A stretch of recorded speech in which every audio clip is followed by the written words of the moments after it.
અને હવે જોઈશું સમાચાર વિસ્તારથી।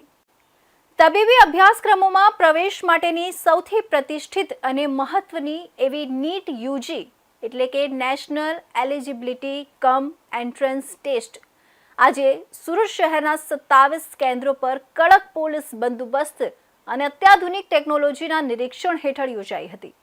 સુરતમાંથી આ વર્ષે કુલ 10,317 વિદ્યાર્થીઓ આ પરીક્ષામાં પોતાનું નસીબ અજમાવ્યું હતું।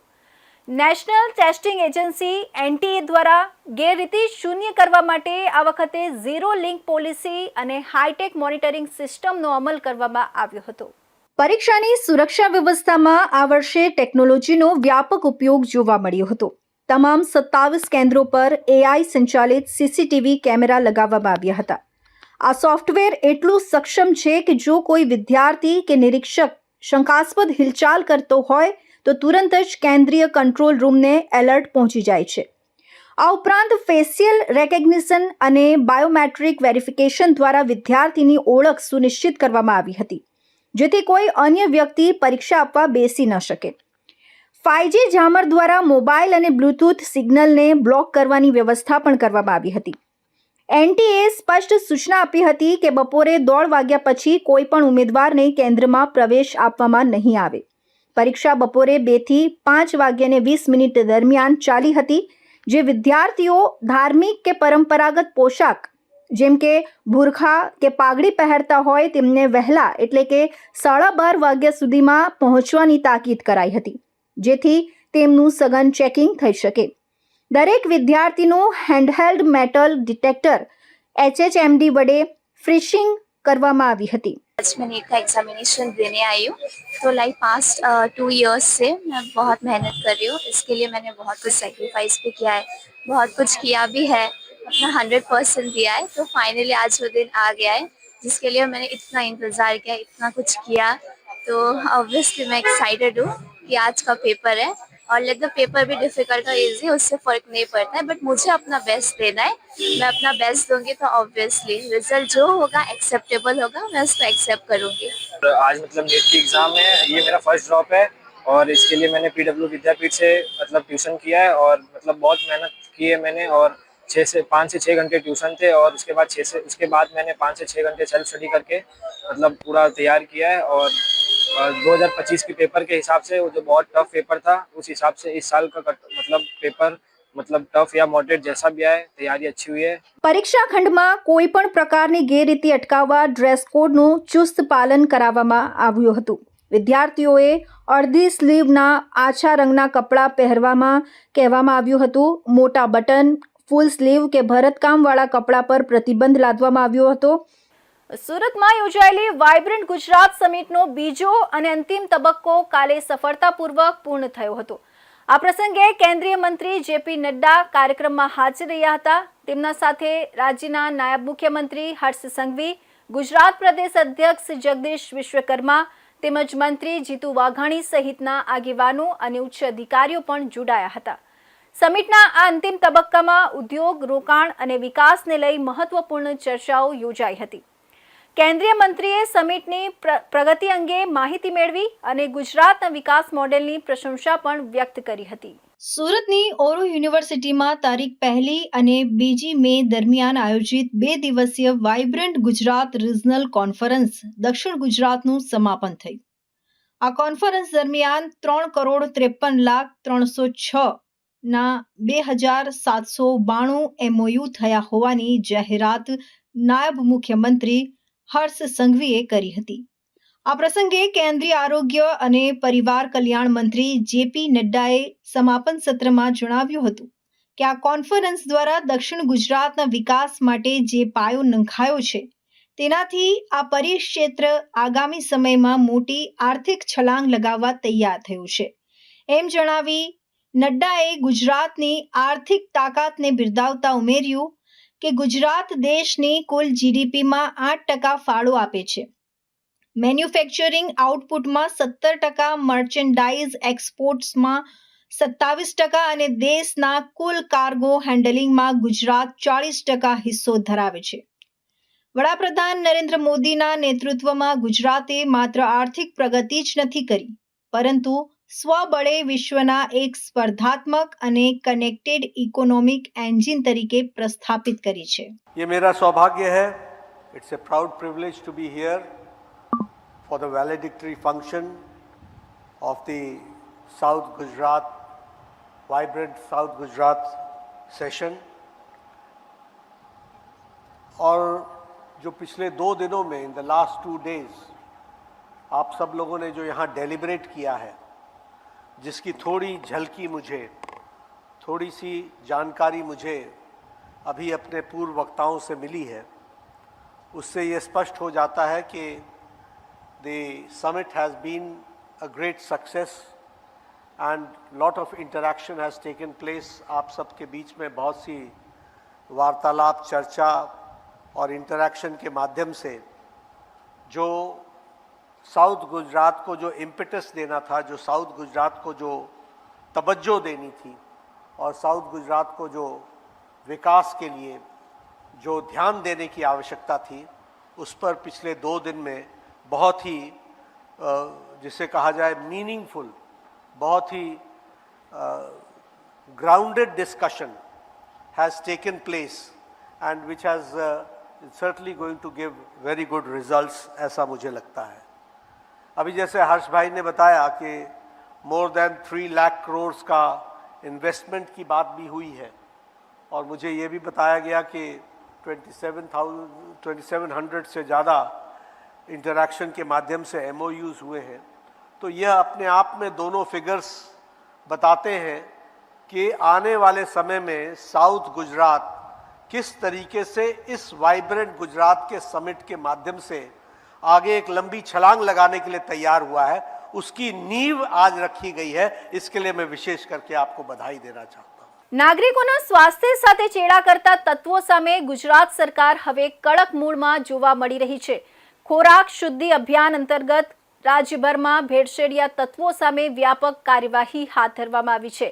આરોગ્ય મંત્રી પ્રફુલ પાનસેરિયાના માર્ગદર્શન હેઠળ એપ્રિલ મહિનામાં 4193 થી વધુ એકમોની તપાસ કરવામાં આવી હતી, જેમાં 1018 કિલો શંકાસ્પદ પનીરનો સ્થળ પર જ નાશ કરવામાં આવ્યો હતો.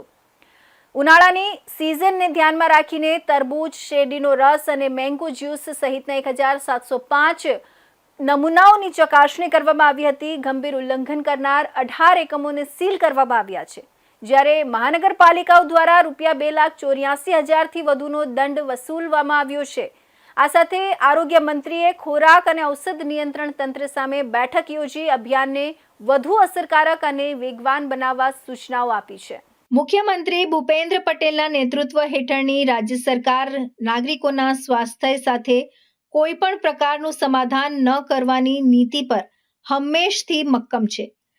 આ અંતર્ગત આરોગ્ય મંત્રી પ્રફુલ પાનસેરિયાએ ખોરાક અને ઔષધ નિયમન તંત્ર સાથે મહત્વપૂર્ણ બેઠક યોજી રાજ્યમાં ચાલી રહેલી સ્પેશિયલ ડ્રાઈવની સમીક્ષા કરી હતી અને આ સ્પેશિયલ ડ્રાઈવને હજુ વધુ તીવ્ર બનાવવાના આદેશ આપ્યા હતા. આરોગ્ય મંત્રીએ સ્પષ્ટ કર્યું કે ગુજરાત સરકાર નાગરિકોના આરોગ્યની સુરક્ષા માટે સંપૂર્ણપણે પ્રતિબદ્ધ છે અને ભેળસેળ કરતા તત્વો સામે શૂન્ય સહનશીલતાની નીતિ અપનાવવામાં આવી છે. રાજ્યમાં ખોરાક શુદ્ધિ અભિયાન હજુ પણ વધુ વેગવાન બનશે. ભેળસેળિયા તત્વોને કડક ચેતવણી આપતા મંત્રી પ્રફુલ પાનસેરિયાએ કહ્યું હતું કે જે કોઈ પણ લોકો એનાલોગ પ્રોડક્ટને પનીર તરીકે વેચીને નાગરિકો સાથે છેતરપિંડી કરશે તેમને કોઈ પણ સંજોગોમાં છોડવામાં આવશે નહીં. ફૂડ બિઝનેસ ઓપરેટરો તાકીદે નિયમોનું પાલન શરૂ કરે, અન્યથા સરકાર તેમના વિરુદ્ધ કડક કાયદાકીય કાર્યવાહી કરતા જરા પણ અચકાશે નહીં. એપ્રિલ માસ દરમિયાન અભિયાન હેઠળ થયેલી કામગીરીની વિગતો આપતા મંત્રીએ જણાવ્યું હતું કે રાજ્યમાં પનીરના નામે એનાલોગ ડેરી ઉત્પાદનો વેચીને થતી છેતરપિંડી રોકવા માટે હાથ ધરાયેલી આ ડ્રાઈવ હેઠળ મેન્યુફેક્ચરિંગ યુનિટ, રેસ્ટોરન્ટ, ઢાબા અને હોકર સહિત કુલ 4193 જેટલા એકમોની તપાસ કરવામાં આવી હતી. આ તપાસ દરમિયાન અંદાજિત 1,83,240 મૂલ્ય ધરાવતો આશરે 1018 કિલોગ્રામ શંકાસ્પદ પનીર એનાલોગનો જથ્થો મળી આવતા તેને જપ્ત કરી સ્થળ પર જ નાશ કરવામાં આવ્યો હતો. જેમાં ગંભીર બેદરકારી બદલ 270 જેટલી એકમોને તંત્ર દ્વારા નોટિસ પાઠવવામાં આવી છે. આ ઉપરાંત 118 જેટલા શંકાસ્પદ નમૂના લેબોરેટરીમાં ચકાસણી અર્થે મોકલાયા છે, જેના પરિણામ આવ્યા બાદ કાયદેસરની કડક કાર્યવાહી કરાશે. વધુમાં મ્યુનિસિપલ કોર્પોરેશનો દ્વારા પણ નિયમોનું ઉલ્લંઘન કરનાર પેઢીઓ પાસેથી કુલ 2,84,300નો દંડ વસૂલવામાં આવ્યો છે. આ ઉપરાંત ગંભીર બેદરકારી દાખવનારા 18 જેટલા એકમોને તંત્ર દ્વારા સીલ પણ કરવામાં આવ્યું છે, તેમ મંત્રીએ ઉમેર્યું હતું. સુરત શહેર અને ગુજરાતભરમાં જે રોડ ઉપર, સ્ટ્રીટ ઉપર ખુલ્લા ખોરાક વગેરે, કોલ્ડ ડ્રિંક્સ, તરબૂચ, મસાલાઓ વેચે છે, એમાં ગુજરાત સરકારના ફૂડ એન્ડ ડ્રગ્સ વિભાગ દ્વારા આરોગ્ય જાળવણી માટે સતત ને સતત એમના ઉપર વોચ રાખી એમના તપાસ, એમના નમૂના લેવાઈ રહ્યા છે. આ ટીમ ફૂડ એન્ડ ડ્રગ્સની ટીમ સતત કામગીરી કરી રહી છે. એ લોકોના સ્વાસ્થ્ય માટે કરી રહી છે અને એ માટે હું બધાને વિનંતી કરું છું કે આપણે ખાવાની વસ્તુ લઈએ છીએ એ ખૂબ સ્ટાન્ડર્ડ કંપની અથવા તો ખૂબ સ્ટાન્ડર્ડ ડેરીની પ્રોડક્ટનો જ યુઝ કરી, લેભાગુ તત્વો કે ખુલ્લું વેચાતો ખોરાક એક પણ ના લઈએ. પરંતુ જે ભેળસેળ કરી રહ્યા છે, જે બદમાશી કરી રહ્યા છે, અમારો આરોગ્ય વિભાગ સતત વોચ રાખી અને રોજના રોજ દરોડા પાડી રહ્યા છે. 1,21,00,000 જેટલી દવાઓ, ડ્રગ્સની અંદર ભેળસેળ અને નશીલી દવાઓ વગેરે શંકાસ્પદ દવાઓનો જથ્થો સીલ કરી દેવામાં આવ્યો છે. એ જ રીતે આઈસ્ક્રીમ, કેરીના રસ, તરબૂચ વગેરેની અંદર પણ ભેળસેળ કરીને જે એસેન્સ નાખે, કલર નાખે છે, આ લોકોને પણ છોડવામાં નહીં આવે. એટલે એના હેતુથી આ જાગૃતતા લાવે છે. અમારા 32 રથ યાની કે વાન ઓન રોડ પર પૂરા ગુજરાતની અંદર અત્યારે ફરી રહ્યા છે ને સમયાંતરે ગમે ત્યારે ગમે ત્યાં એના ટેસ્ટ અને ફૂડ વાનની અંદર જ એમના પ્રાથમિક બેઝની ટેસ્ટ કરવામાં આવે છે, જેથી કરીને ખોરાક ખાદ્ય છે કે અખાદ્ય છે તુરંત જ નિકાલ ત્યાં કરી દેવામાં આવે છે. તો નકલી અને ગુણવત્તાવિહીન દવાઓના ગેરકાયદે વેપાર સામે ગુજરાત સરકાર ફરી એકવાર એક્શનમાં જોવા મળી રહી છે. અમદાવાદ સહિત રાજ્યના વિવિધ શહેરોમાં ફાર્મા પેઢીઓ પર તંત્ર દ્વારા સઘન દરોડા પાડવામાં આવ્યા છે. આ કાર્યવાહી દરમિયાન અંદાજે 1,21,00,000થી વધુનો શંકાસ્પદ દવાનો જથ્થો જપ્ત અથવા પ્રોહિબિટ કરવામાં આવ્યો હોવાનું આરોગ્ય મંત્રી પ્રફુલ્લ પાનસેરિયાએ જણાવ્યું છે. તેમણે સ્પષ્ટ કહ્યું કે નાગરિકોના આરોગ્ય સાથે કોઈ પણ પ્રકારનું સમાધાન કરવામાં નહીં આવે અને નકલી, ગુણવત્તાવિહીન તેમજ નશાકારક દવાઓના ગેરકાયદે વેચાણ સામે ઝીરો ટોલરન્સ નીતિ અપનાવવામાં આવી છે. અમદાવાદ ઉપરાંત વડોદરા, સાવલી અને ભરૂચ જેવા વિસ્તારોમાં પણ તંત્ર દ્વારા દરોડાની કાર્યવાહી હાથ ધરવામાં આવી છે, જેમાં ફાર્મા પેઢીઓમાં નિયમોના ઉલ્લંઘન સામે કડક પગલાં લેવામાં આવ્યા છે. મુખ્યમંત્રી ભૂપેન્દ્ર પટેલના માર્ગદર્શનમાં રાજ્યના ખોરાક અને ઔષધ નિયમન તંત્ર દ્વારા વિવિધ સ્થળોએ દવાના નમૂનાઓનું સતત પરીક્ષણ કરી ભેળસેળ વેચાણ કરતા તત્વો સામે કડકમાં કડક કાર્યવાહી કરવામાં આવી રહી છે. જેના ભાગરૂપે અમદાવાદની ફાર્મા પેઢીઓ પરના દરોડામાં અંદાજે 1,21,00,000થી વધુ રકમનો શંકાસ્પદ દવાનો જથ્થો જપ્ત કરવામાં આવ્યો છે. ઉપરાંત તંત્ર દ્વારા વડોદરા, સાવલી અને ભરૂચ જેવા સ્થળોએ ફાર્મા પેઢીઓ પર પણ દરોડા પાડી શંકાસ્પદ દવાનો જથ્થો જપ્ત કરીને કાર્યવાહી કરવામાં આવી છે, તેમ આરોગ્ય મંત્રી પ્રફુલ્લ પાનસેરિયાએ વિગતો આપતા કહ્યું હતું. ગુજરાતના નાગરિકોના સ્વાસ્થ્યની સુરક્ષા માટે રાજ્ય સરકાર કટિબદ્ધ છે, જે અંગે આરોગ્ય મંત્રી પાનસેરિયાએ સ્પષ્ટ શબ્દોમાં જણાવ્યું છે કે રાજ્ય સરકાર નાગરિકોના આરોગ્ય સાથે કોઈ પણ પ્રકારનું સમાધાન કરશે નહીં. નકલી, ગુણવત્તાવિહીન અને નશાકારક દવાઓના ગેરકાયદે વેચાણ સામે અમે ઝીરો ટોલરન્સની નીતિ અપનાવી છે. આ અંગે આરોગ્ય મંત્રી પાનસેરિયાએ ખોરાક અને ઔષધ નિયમન તંત્રના ઉચ્ચ અધિકારીઓ સાથે ગાંધીનગર ખાતે બેઠક યોજીને ગુજરાતના યુવાધનને નશાની લત લગાવતી દવાઓના ગેરકાયદેસર ઉપયોગ કરતી તેમજ નકલી દવાઓનું ખરીદ વેચાણ કરતી પેઢીઓ સામે કડક પગલાં લેવા સૂચના આપી હતી. અમદાવાદ, વડોદરા અને ભરૂચ જેવા મહત્ત્વના દવા ઉત્પાદકો અને કંપનીઓ દ્વારા બિનકાયદેસરની દવાઓ, નાર્કોટિક્સ દવાઓ વગેરેના ઉત્પાદન અને વ્યક્તિઓને જે નુકસાન પહોંચાડતી દવાઓ, આ તમામ પ્રકારની જ્યારે એકવાર અમારી મિટિંગ બોલાવેલી હતી ત્યારે ફૂડ એન્ડ ડ્રગ્સને અમે કડક સૂચના આપેલી અને અમારા અધિકારીઓ દ્વારા ગુજરાતની અંદર દરોડા પાડીને 1,21,00,000ના આવા દવાના જથ્થાને જપ્ત કરવામાં આવ્યો છે અને 2 થી 3 પેઢીના લાયસન્સ રદ કરવામાં આવ્યા છે. ઇમ્પોર્ટ એક્સપોર્ટ કરનારી કંપનીઓના પણ લાયસન્સ રદ કરી દેવામાં આવ્યા છે. યુસુફ મેડિસિન્સ અમદાવાદ ખાતે જે આયુર્વેદ દવાની અંદર એલોપેથિક દવાઓ ભેળવીને પણ વેચાણ કરતા હતા, જે ખરેખર શરીર માટે પણ હાનિકારક છે, લોકોને છેતરવાની વાત છે. આયુર્વેદની દવાઓ લોકોએ લેવી જોઈએ તો એના નિષ્ણાત તબીબી પાસે લેવી જોઈએ, આવા લેભાગુ તત્વો પાસે લેવી પણ ન જોઈએ. એ જ રીતે કેટલીક દવાઓ મોન્જારો ક્વિક પેન ઇન્જેક્શન જે ડૉક્ટર પ્રિસ્ક્રિપ્શન લખીને આપે પછી જ મેડિકલમાં પ્રાપ્ત થતું હોય છે, ઓનલાઈન આ ઇન્જેક્શનનું વેચાણ ધૂમ વેચાણ કરી અને એડવર્ટાઇઝ કરીને લોકોના સ્વાસ્થ્ય સાથે છેડા કરનારી કંપનીઓના પણ લાયસન્સ રદ કરી દેવામાં આવ્યા છે. આ જ રીતે ઘણી દવામાં ટાપેન્ડોલ હાઇડ્રોક્સાઇડ જે દવાના પ્રમાણમાં ખૂબ ઊંચું પ્રમાણ, જે મેડિકલની અંદર કે ડૉક્ટર એમનો ઉપયોગ કરતા જ નથી, જેનો દવાનો ઉપયોગ નશા કરવા માટે ઉપયોગ થતો હોય છે, એવી દવાને કરીને નાશ કરી દેવામાં આવ્યો છે. આ તમામ અમારા અધિકારીઓની ટીમ દ્વારા કામગીરી થઈ રહી છે અને ગુજરાતની અંદર આવા તત્વો જે દવાઓમાં ભેળસેળ કરે છે, ડ્રગ્સ સાથે છેડા કરી યુવા ધનને ગેરમાર્ગે દોરી અને નશાકારક દવાઓનું પણ વધુ પ્રમાણ દવાની અંદર નાખી અને નશાયુક્ત દવાઓનું વેચાણ કરનારા લોકો ચેતી જાય, કારણ કે આ પ્રકારનું કોઈ પણ બિનકાયદેસર વેચાણ અથવા તો ઉત્પાદન ફૂડ એન્ડ ડ્રગ્સ ક્યારેય સાંખી લેશે નહીં.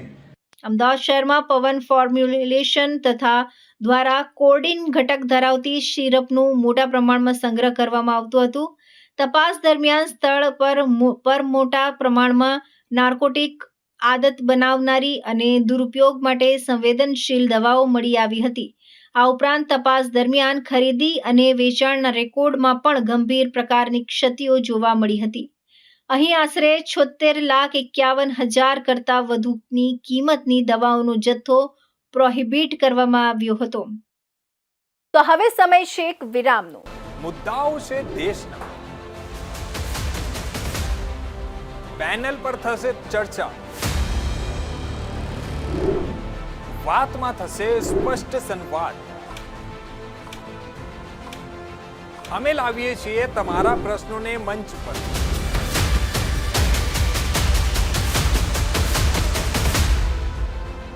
કેમ કે સમસ્યા તમારી, લડત તમારી. જુઓ મારી સાથે ફક્ત ઇન્ડિયા ન્યૂઝ ગુજરાત પર.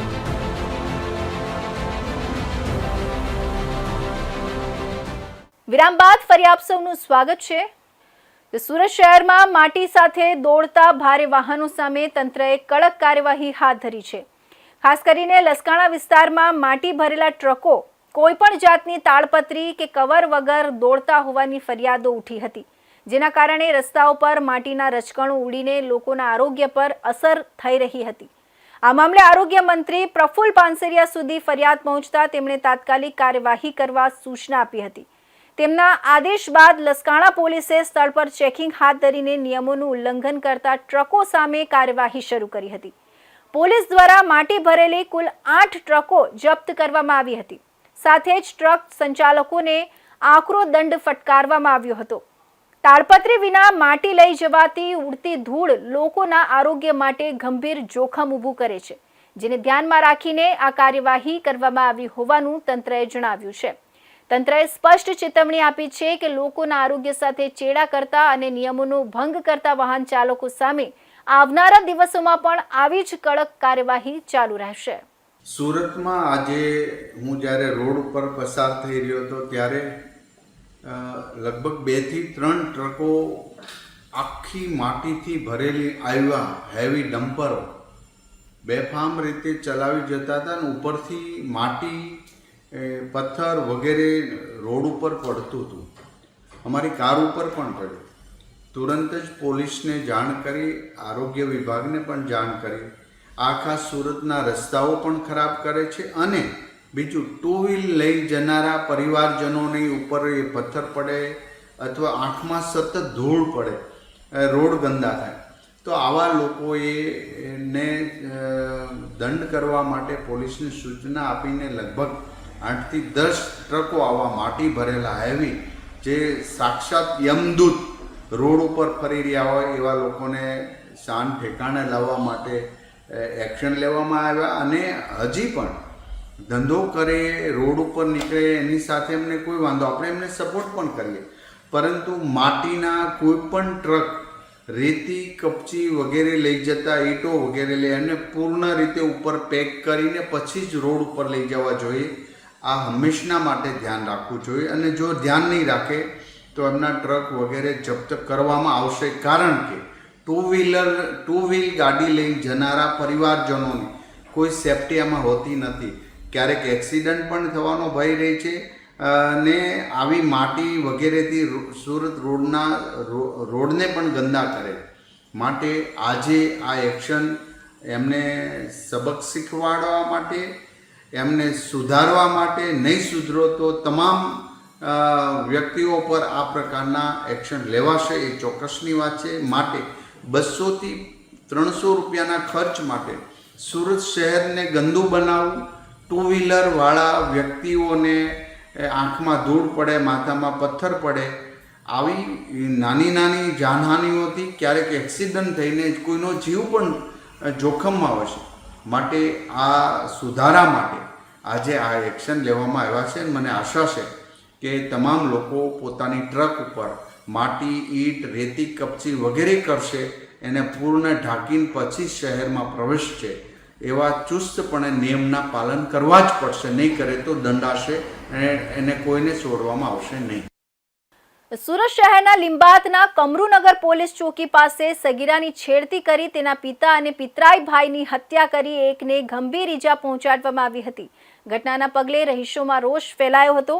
ટોળાએ હુમલાખોરોના વાહનોની તોડફોડ કરતા દોડતી થયેલી પોલીસે 4 આરોપી તથા છેડતી કરનાર સગીરને ડિટેઇન કર્યો હતો. દરમિયાન પોલીસે હત્યાના આરોપી એવા પિતા અને 2 પુત્રોને સાથે રાખી ઘટનાનું રિકન્સ્ટ્રક્શન કરવામાં આવ્યું હતું અને આરોપીઓને જાહેરમાં જ લાકડીઓથી ફટકારવામાં આવ્યા હતા. પાનની દુકાન ચલાવતા સંચાલકે ગ્રાહક તરીકે આવેલા શખ્સો પાસે અગાઉના અથવા ખરીદેલા સામાનના પૈસાની માંગણી કરી હતી. પોતાની કમાણીના હકના પૈસા માંગવા દુકાનદાર માટે ગુનો બની ગયા હોય તેમ આરોપીઓ ઉશ્કેરાઈ ગયા હતા. સામાન્ય બોલાચાલીએ જોતજોતામાં હિંસક સ્વરૂપ ધારણ કર્યું હતું. આરોપીઓએ દુકાનદારની લાચારીનો ફાયદો ઉઠાવી તેની પર તૂટી પડ્યા હતા. સરેઆમ રસ્તા પર બનેલી આ ઘટનાએ સુરત પોલીસની પેટ્રોલિંગ અને સુરક્ષા વ્યવસ્થા પર પણ સવાલો ઊભા કર્યા છે. સોશિયલ મીડિયા પર વાયરલ થયેલા વિડીયોમાં જોઈ શકાય છે કે હુમલાખોરો કેટલા બેફામ બન્યા હતા. એક શખ્સ દુકાનદારના વાળ પકડીને તેને ખેંચી રહ્યો છે અને તેને લાપડા ઝીંકી રહ્યો છે. તેટલામાં બીજો શખ્સ તેને લાતો મારી રહ્યો છે. હદ તો ત્યારે થઈ જ્યારે ત્રીજા શખ્સે પાસે પડેલી પ્લાસ્ટિકની ડોલ ઉપાડીને પૂરી તાકાતથી દુકાનદારના માથા અને શરીરના ભાગે ઝીંકી દીધી હતી. આ હુમલા દરમિયાન આસપાસના લોકો મૂક પ્રેક્ષક બની રહ્યા હતા. પરંતુ એક જાગૃત નાગરિકે આ સમગ્ર હુમલાનું દ્રશ્ય પોતાના મોબાઈલ કેમેરામાં કેદ કરી લીધું હતું.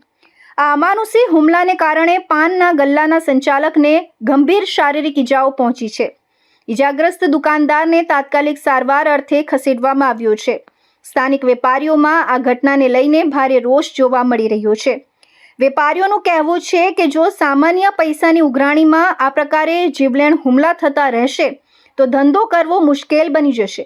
લોકો માની રહ્યા છે કે આવા ગુંડા તત્વોને પોલીસનો જરા પણ ડર રહ્યો નથી, જેના કારણે તેઓ સરેઆમ આવી રીતે હિંસા આચરે છે. ઘટનાનો વિડીયો વાયરલ થતાં જ રાંદેર પોલીસ દોડતી થઈ ગઈ છે. પોલીસે વાયરલ વિડીયોના આધારે હુમલાખોરોની ઓળખ કરવાની તજવીજ હાથ ધરી છે. રાંદેર પોલીસ મથકના ઉચ્ચ અધિકારીઓના જણાવ્યા અનુસાર આ મામલે ગુનો નોંધવાની પ્રક્રિયા શરૂ કરી દેવામાં આવી છે અને આરોપીઓને પકડવા માટે ચક્રો ગતિમાન કર્યા છે. પોલીસે સ્થાનિકોને ખાતરી આપી છે કે કાયદો હાથમાં લેનાર કોઈ પણ શખ્સને છોડવામાં આવશે નહીં અને ટૂંક સમયમાં જ ત્રણેય હુમલાખોરોની ધરપકડ કરવામાં આવશે. પોલીસ સ્ટેશનમાં 2020/2026 મુજબનો ગુનો જે દાખલ થયેલો ધોરણ 1 એવી મુજબની છે કે આ ગામના જે ફરિયાદી છે એમના દીકરી જે પોતાના ઘરે હાજર હતા કરુણનગર આવાસની અંદર. એ દરમિયાન વોટિંગનો દિવસ હોવાથી પૂરા પરિવાર વોટિંગ કરવા માટે ગયેલા. એ દરમિયાન દીકરી પોતાના ઘરે હાજર હોય એ દરમિયાન એમની બાજુમાં રહેતા આ ગામના જે આરોપી છે આરોપીનો સગીર વયનો જે દીકરો છે એને આ કામના જે ફરિયાદી છે એમની દીકરીની છેડતી કરેલી. જે બાબતે આ કામના જે ફરિયાદી છે એ અને એમનો પરિવાર જે આ કામના આરોપી છે એના ઘરે ગયેલા અને આ બાબતને ઠપકો આપેલો કે તમારા દીકરા દ્વારા અમારી દીકરીની છેડતી કરવામાં આવેલ છે. જે બાબતે બંને પક્ષ વચ્ચે રકાઝકી થતા અને બંને પક્ષ વચ્ચે ઝઘડો થઈ ગયેલો. એ ઝઘડા દરમિયાન જે ફરિયાદી છે એના પતિ અને ફરિયાદીના જે નણંદોઈ છે અને નણંદોઈનો દીકરો છે આ ત્રણેય જણાને આ કામના આરોપીઓ પૂરા પરિવારે જે હુમલો કરેલો જેમાં લાકડાના ચપ્પાના ઘા લગાવેલા અને જે લોકોને સારવાર માટે સિવિલ હોસ્પિટલ દાખલ કરવામાં આવ્યા. જ્યાં સારવાર દરમિયાન જે ફરિયાદી છે એમના પતિનું અવસાન થયેલ અને સારવાર દરમિયાન જે એમના નણંદોના દીકરા છે ઇરફાન એનું પણ અવસાન થયેલ. આ બનાવમાં ટોટલ 2 હત્યાના બનાવવામાં આવ્યો છે અને આ કામમાં આરોપીની ધરપકડ કરવામાં આવી છે અને આજ રોજ રિકન્સ્ટ્રક્શન બતાવવામાં આવ્યું. સુરતના પાલનપુર સ્થિત સંત તુકારામ સોસાયટી 6 પાસે SBI બેંકની બિલકુલ સામે આવેલી એક પાનની દુકાન પર હચમચાવી દેવી ઘટના સામે આવી છે. અહીં સામાન્ય આર્થિક લેવડ દેવડ અને સામાનના બાકી પૈસાની માંગણી કરવા જેવી ક્ષુલ્લક બાબતે 3 શખ્સોએ ભેગા મળીને દુકાનદારને બેરહેમીથી માર માર્યો હતો. આ હિંસક ઘટનાનો વિડીયો સોશિયલ મીડિયા પર વાયુ વેગે વાયરલ થતા રાંદેર પોલીસે તપાસ શરૂ કરી છે. ઘટના 26 એપ્રિલના રોજ રાત્રે 11 વાગ્યાના અરસામાં બની હતી. રિક્ષા ચલાવતા ઇરફાન અલી સૈયદ, તેમના બનેવી ખાલિક રજાક શેખ અને તેમના ભાણેજ ઇકબાલને નજીકમાં રહેતા અમન અમજદ, આવેશ અમજદ મણિયાર, જેબુન નિશા મણિયાર અને એક સગીર ચપ્પુ સાથે તૂટી પડ્યા હતા. હુમલામાં ઘવાયેલા ત્રણેયને નવી સિવિલ હોસ્પિટલમાં લઈ જવાયા હતા. અહીં ઇરફાન અલીનું મોત નીપજ્યું હતું, જ્યારે 30 એપ્રિલના રોજ ઇકબાલની પણ સારવાર દરમિયાન મોત નીપજ્યું હતું. ઘટનાની જાણ થતાં પોલીસનો કાફલો ઘટના સ્થળે દોડી ગયો હતો અને હત્યામાં સામેલ 4 પુખ્તની ધરપકડ કરવાની સાથે સગીરને ડિટેઇન કર્યો હતો. પોલીસ સૂત્રોના જણાવ્યા પ્રમાણે આ સગીરે ઇરફાનની પુત્રીને જોઈ બપોરે સીટી વગાડી છેડતી કરી હતી, જેને લઈ આ સગીર અને તેની માતા ઠપકો આપતા જતા આરોપીઓએ તેને માર માર્યો હતો. રાત્રે ફરી હુમલાખોરો બેફામ બન્યા હતા અને ચપ્પુ જેવા ઘાતક શસ્ત્રોથી હુમલો કરી બેની હત્યા કરી નાખી હતી. પુત્રીની છેડતી કરી ઠપકો આપતા આવેલા પિતા અને પિતરાઈ ભાઈને રેંસી નાખનાર માથાભારે પરિવાર વિરુદ્ધ રહીશો વિફર્યા હતા. પોલીસ સૂત્રોના જણાવ્યા પ્રમાણે આ સગીરે ઇરફાનની પુત્રીને જોઈ બપોરે સીટી વગાડી છેડતી કરી હતી, જેને લઈ આ સગીરા અને તેની માતા ઠપકો આપતા જતા આરોપીઓએ તેમને માર માર્યો હતો. રાત્રે ફરી હુમલાખોરો બેફામ બન્યા હતા અને ચપ્પુ જેવા ઘાતક શસ્ત્રોથી હુમલો કરી બેની હત્યા કરી નાખી હતી. પુત્રીની છેડતી કરી ઠપકો આપવા આવેલા પિતા અને પિતરાઈ ભાઈને રેંસી નાખનાર માથાભારે પરિવાર વિરુદ્ધ રહીશો વિફર્યા હતા. તેમના વાહનોની તોડફોડ કરી આક્રોશ વ્યક્ત કર્યો હતો. પોલીસે આરોપીઓની ધરપકડ કરી લેવાની સાથે તંગદિલી રોકવા ચાંપતો પોલીસ બંદોબસ્ત ગોઠવી દીધો હતો. આ સાથે આરોપીઓ વિરુદ્ધ પુરાવાઓ એકત્ર કરવાનું શરૂ કર્યું હતું. લીંબાદ પોલીસ દ્વારા આરોપી એવા પિતા અને 2 પુત્રને દોરડાથી બાંધીને ઘટના સ્થળે લઈ જવામાં આવ્યા હતા. તો આ હતા ઇન્ડિયા ન્યૂઝ ગુજરાતના ખાસ બુલેટિન. આપનું સુરતના મહત્વના સમાચાર. નવા સમાચાર સાથે ફરી મળીશું. ત્યાં સુધી જોતા રહેજો ઇન્ડિયા ન્યૂઝ ગુજરાત.